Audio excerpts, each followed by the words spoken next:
Bonjour, moi c'est Adil. Aujourd'hui, je vous donne rendez-vous à Loches, ville magnifique du sud Touraine. Nous y découvrirons l'histoire de sa cité royale, les artistes qui s'y sont installés, sa gastronomie, mais aussi un tas d'activités pour toute la famille. Suivez-moi.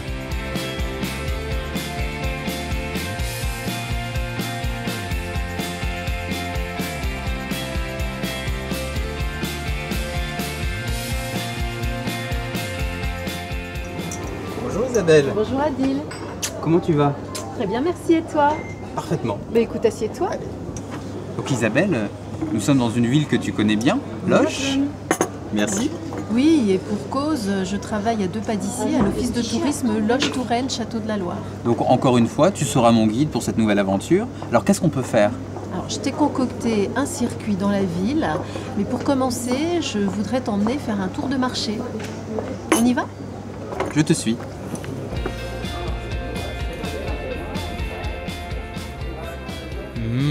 Les odeurs, les produits frais. C'est un marché très agréable où on peut retrouver de très bons produits du sud Touraine. Isabelle souhaite me faire rencontrer une figure du Lochois, Jean-Damien Allard. Bonjour. Bonjour Monsieur Allard, je vous présente Adil. Bonjour. Enchanté. Enchanté. J'ai plein de questions à vous poser. Oui, sur le marché, j'espère. Sur le marché. On est sur le marché, un des plus grands de Touraine. Oui, je crois qu'il a été classé 2e marché de Touraine en Indre-et-Loire, oui. On sent bien qu'il a une âme. Quelle est sa particularité, son histoire? La particularité d'abord, c'est que c'est un marché qui se situe en plein centre-ville.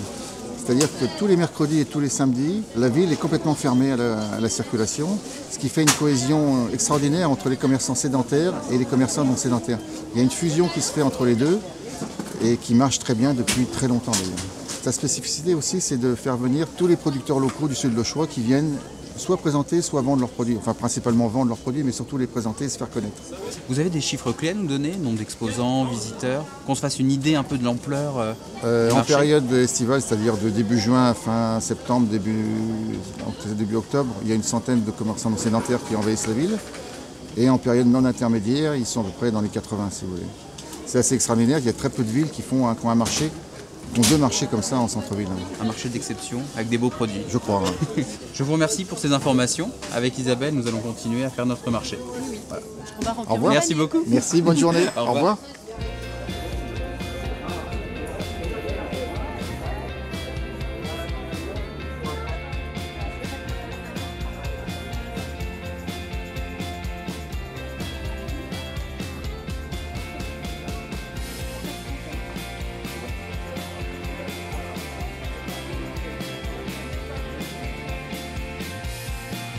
Après la découverte de ce beau marché, direction la Galerie B pour le déjeuner. C'est un restaurant gastronomique qui accueille régulièrement des expositions d'artistes locaux dans un cadre raffiné.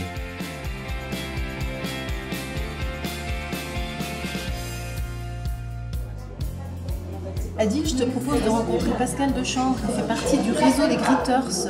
Tu sais ce que c'est un Gritter? Du tout, Isabelle. Du tout. Alors un Gritter, c'est un local qui aime sa ville et qui l'a fait visiter aux touristes. Très intéressant, super bien. Oui. J'aperçois Pascal. Bonjour Isabelle. Bonjour. Comment allez-vous? Très bien, merci. Bonjour. Adil, enchanté. Pascal, Gritter à Loches. Je vous propose de faire une découverte de la cité royale. Et si vous voulez bien me suivre, je vous accompagne. Très bien.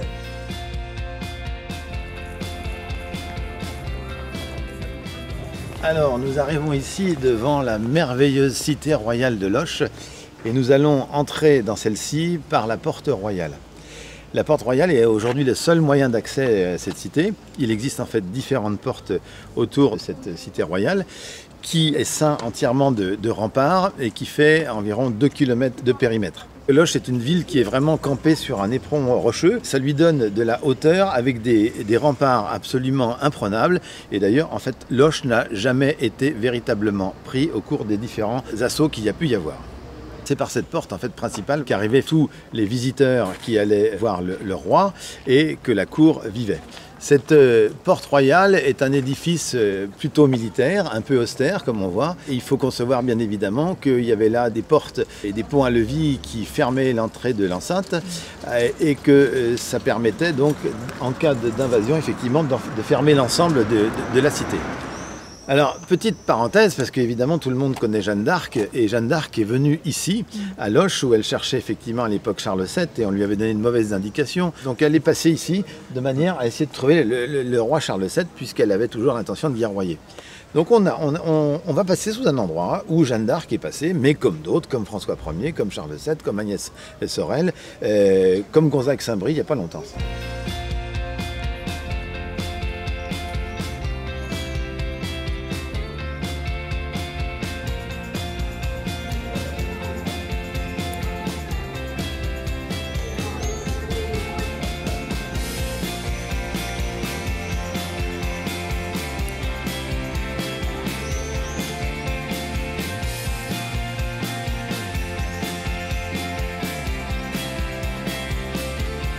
Nous passons devant la maison-musée du peintre paysagiste Emmanuel Lancier.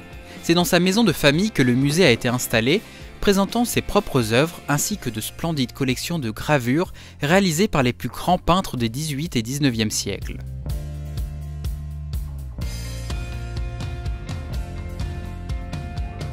Par ailleurs, la ville de Loches accueille régulièrement ici des expositions temporaires d'artistes français et étrangers.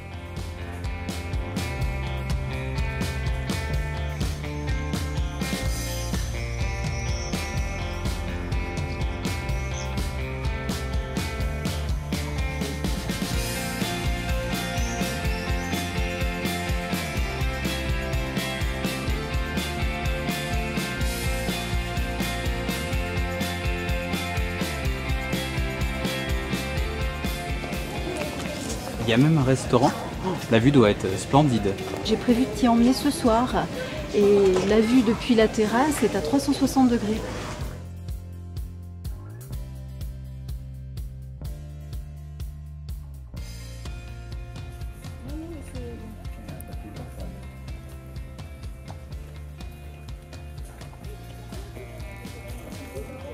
Nous sommes ici dans le jardin médiéval au pied du donjon du château. C'est un bâtiment extrêmement rude, construit au XIIe siècle, qui a été construit avec des moyens conséquents, puisqu'on a des murs qui font pratiquement 2,80 m. Et en fait, bizarrement, s'il a rempli son rôle pendant un certain temps, ensuite il est devenu prison, quasiment à partir du XVe siècle, jusqu'en 1926. Plusieurs personnes ont été enfermées dans ce donjon, dont en particulier Ludovic Sforza, qui a été pendant plusieurs années dans une cage, suspendue dans le vide, une cage en bois avec des grands rayonnements de bois. Il ne pouvait pas se tenir debout et en fait à chaque fois qu'il bougeait, dans le noir, dans l'humidité et dans l'espèce de silence enveloppé, eh bien, il a souffert pendant toutes ces années. C'est affreux. C'est Louis XI qui avait décidé ça, et Louis XI, on raconte également qu'il allait sur le marché de Loches que vous avez visité hier, et qu'il s'enquérait, il se cachait sous sa capuche, et il demandait aux manants ce qui se pentait de leur roi. Et en fait, quand les gens, dit-on, disaient du mal du roi, il les prenait et il les enfermait. C'est ce qu'on raconte aux enfants quand ils sont petits. Voilà donc cette belle cité que je vous invite à découvrir, bien évidemment. Je vous remercie de m'avoir accompagné, je vous remercie de m'avoir écouté, et je vous dis à bientôt. Au revoir Isabelle. Au revoir, merci. Je vous remercie, on a passé un très bon moment.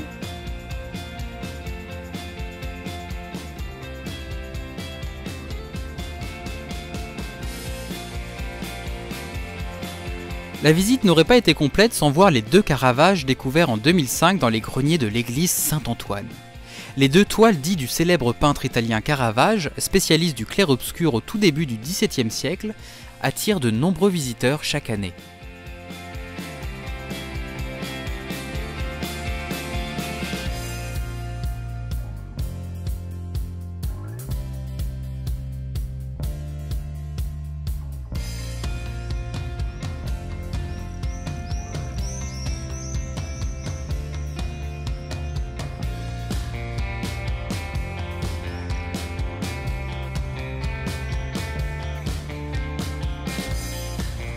À Loches, pendant la saison estivale, vous pouvez vous déplacer en calèche ou en petit train entre amis ou en famille.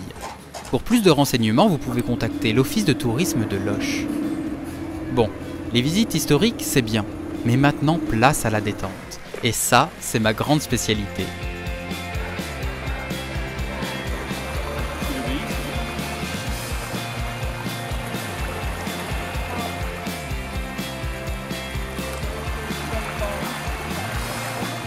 Isabelle, viens! Non, je préfère flâner sur mon transat, j'ai de la lecture. J'arrive. T'as tort, c'est très agréable. Oui, C'est je pas me doute. courant un bassin écologique dans la région. Ah non, d'ailleurs, c'est le seul bassin de baignade naturelle dans un centre aquatique en France. Tu as pu remarquer, il n'y a pas de chlore et en plus, l'eau est filtrée par les roseaux. C'est génial. Oui, mais alors maintenant, tu vas aller te sécher. Et on va aller aux Prairies du Roi. Oui, chef.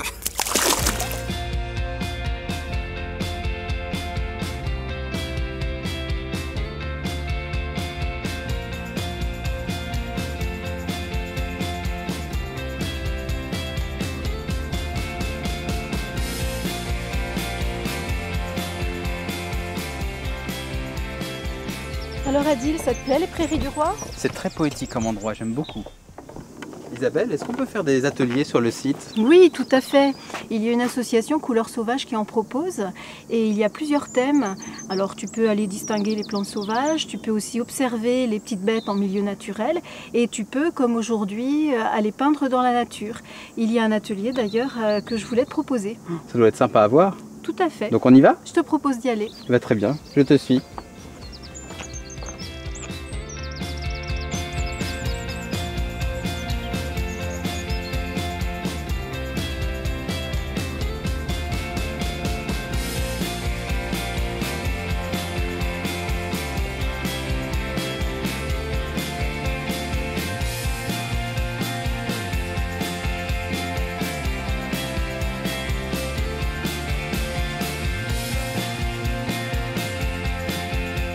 J'ai une petite heure de libre avant de retrouver Isabelle pour dîner. J'en profite pour prendre mes quartiers à la Closerie Saint-Jacques où je suis accueilli très chaleureusement par le propriétaire des lieux. En plein cœur de ville, le lieu est idéalement situé. Toutes les chambres sont décorées avec goût et raffinement.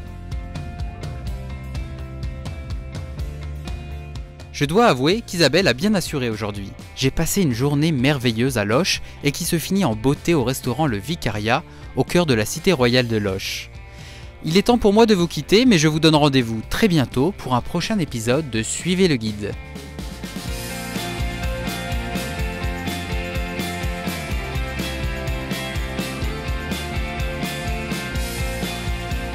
À bientôt. Avec Isabelle, on va continuer notre marché. Bonne journée à vous. On est en place, Elle est bien. Bon. Merci. Alors attends, dis-moi quelque chose, n'importe quoi. Mais qu'est-ce que tu veux que je te dise, moi? Ah oui. Et plouf, Isabelle et Adil dans l'eau.